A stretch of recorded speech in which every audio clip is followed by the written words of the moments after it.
ছোট্ট একটা বোতলে ছোট্ট একটা গোলাপ। হ্যাঁ, আজকে আরেকটা বোতল আর্ট করব, তবে কিছুটা ভিনটেজ স্টাইলে। এটার জন্য নিয়েছি একটা ছোট্ট কাচের শিশি। এর মধ্যে ছোট ছোট কিছু সাদা পাথর দিয়ে দিব, সাথে ছোট ছোট কিছু পুঁতি আর ক্লে দিয়ে বানানো ছোট্ট একটা হার্ট।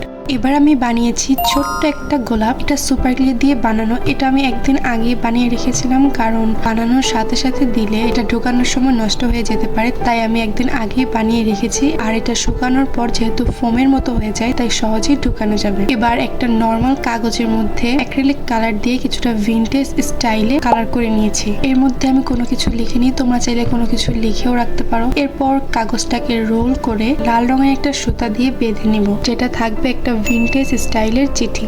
এবার বোতলের মুখটা অফ করে দিব আর উপরে লাগিয়ে দিব একটা ছোট্ট হার্ট। আর আমাদের পুরো কাজটা কমপ্লিট। এই ছোট্ট একটা বোতলের মধ্যে ভিনটেজ স্টাইলের গোলাপ আর চিঠি বানানোর বোতল কাপটা তোমাদের কাছে কেমন লেগেছে অবশ্যই জানাবে।